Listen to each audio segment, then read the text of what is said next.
단 90분 만에 3조 6천억 달러가 증발했습니다. 금, 은, 비트코인, 주식시장이 동시에 무너지면서 전 세계 투자자들이 패닉에 빠졌죠.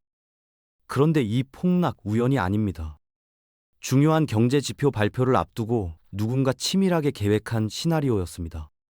심리적 마지노선이던 엔 80달러 선이 무너지고 금은 5,000달러 아래로 추락했죠.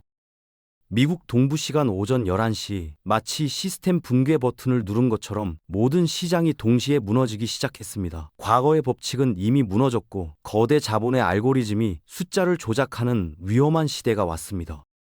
은 시장이 하루 만에 7% 넘게 폭락했습니다. 심리적 마지노선이었던 80달러 선이 처참하게 무너졌죠. 금 시장도 마찬가지였습니다. 5,000달러 지지선을 내주고 4,980달러 부근까지 수직 하락했거든요. 미국 동부 시간 오전 11시 그 시각이 문제였습니다.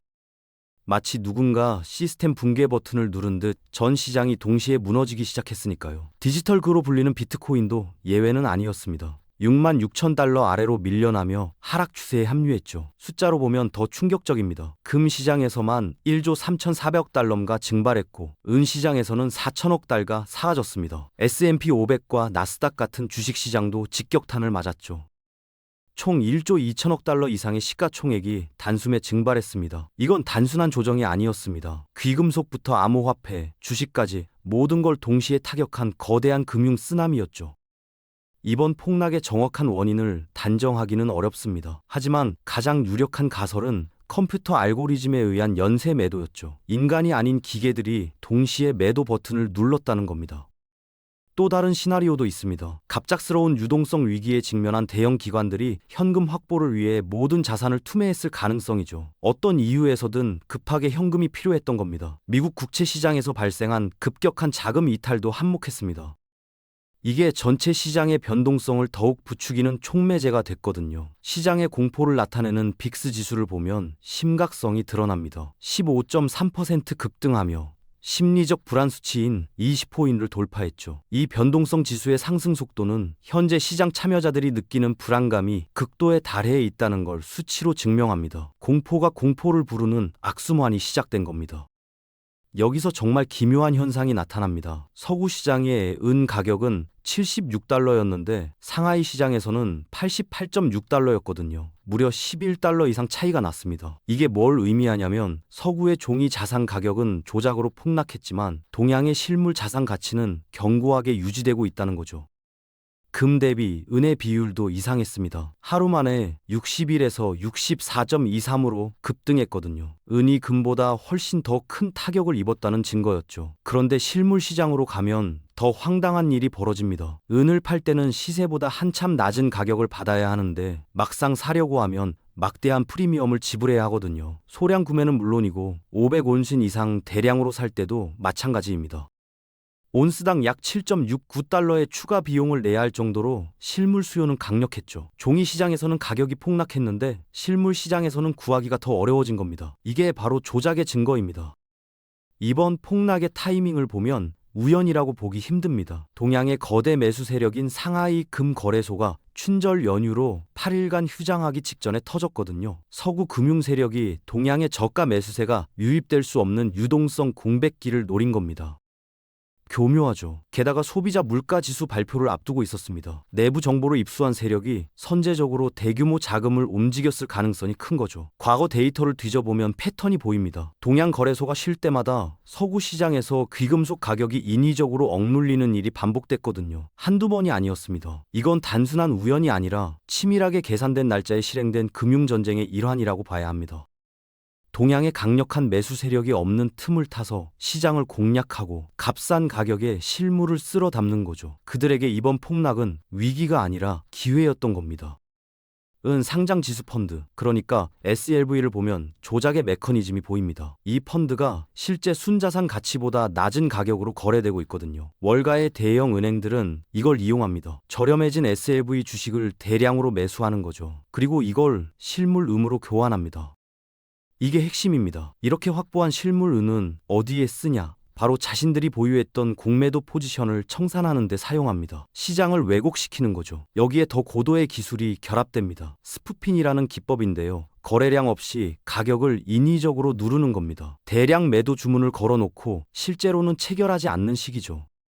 서류상의 가격만 떨어뜨리는 겁니다. 결과적으로 이들은 종이 시장의 가격은 낮추면서 동시에 실물 자산을 시장에서 교묘하게 빼돌리고 있습니다. 개인 투자자들은 패닉에 빠져 헐값에 팔고 세력들은 그걸 받아서 실물로 바꾸는 구조입니다.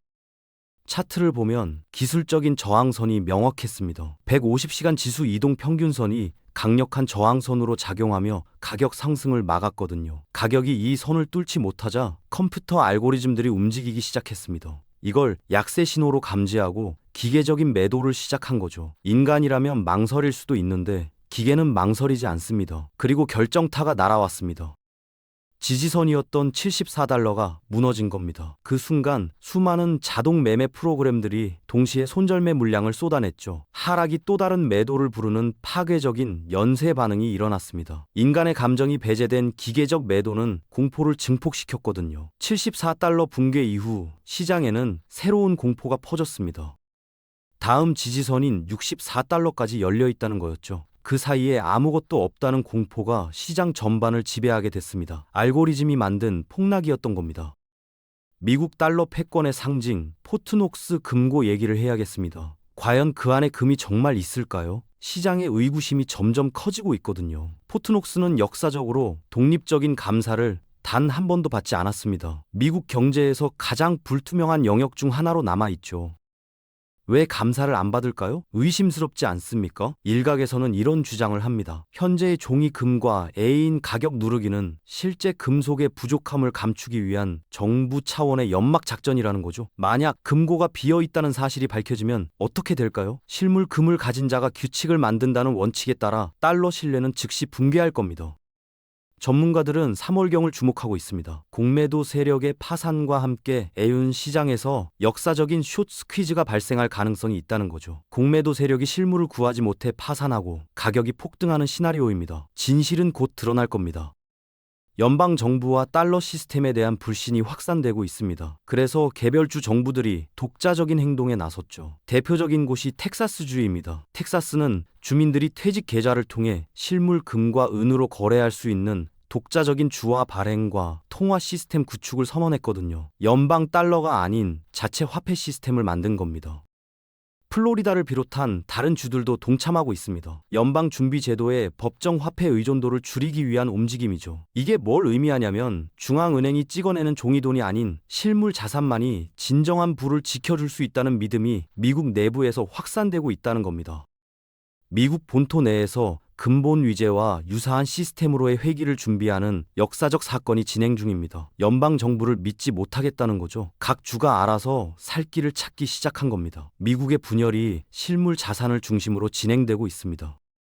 2020년 이후 전 세계 금 매수 상위권을 보면 흥미로운 패턴이 보입니다. 미국이 아니라 중국, 폴란드, 튀르키예, 인도 등 브릭스 관련국들이 차지했거든요. 중국은 357톤의 금을 매입하며 세계 최대 매입국이 됐습니다. 이건 단순한 투자가 아니라 자국 통화 가치를 뒷받침하기 위한 필사적인 전략이죠. 반면 미국은 뭘 하고 있을까요? 금 매입 대신 국채라는 종이 문서를 전 세계에 수출하며 재정적 부담을 전가하고 있습니다.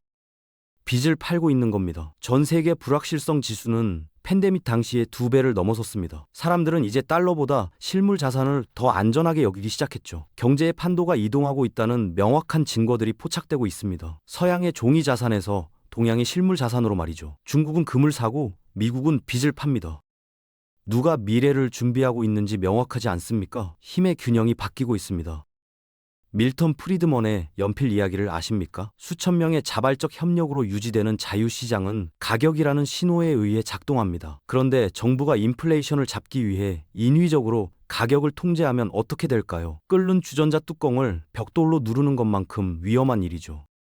역사가 증명합니다. 1971년 닉슨의 금태환 정지와 가격 동결은 결국 살인적인 인플레이션을 초래했거든요. 역사는 지금 이를 반복하고 있습니다. 부채를 늘리고 돈을 찍어내어 중산층의 구매력을 도둑질하는 현재의 금융 시스템은 근본적으로 붕괴 위험을 안고 있습니다. 정부 셧다운 위기와 정치적 교착 상태를 보세요. 재정 건전성이 무너진 시스템의 한계점을 여실히 보여주는 증거입니다. 가격 통제는 작동하지 않습니다. 시장은 결국 진실을 드러내거든요. 인위적으로 억눌렀던 압력은 언젠가 폭발할 수밖에 없습니다. 그 순간이 다가오고 있습니다. 은행 예금이나 증권 계좌의 숫자는 위기 시 정부나 은행에 의해 동결될 수 있는 누군가의 부채일 뿐입니다. 실물로 보유하지 않은 종이금과 은은 금융기관 파산 시 휴지 조각이 될 위험이 있죠. 하지만 산업적 수요는 폭증하고 공급은 부족한 은의 펀더멘탈은 변하지 않았습니다. 현재의 폭락은 오히려 기회입니다. 단기 시세에 일희일비하지 말고 꾸준히 실물 자산을 모으세요. 중앙은행들이 조용히 금을 사들이는 행보를 주목하며 종이돈의 환상에서 깨어나 진짜 돈인 실물 자산으로 미래를 대비해야 합니다.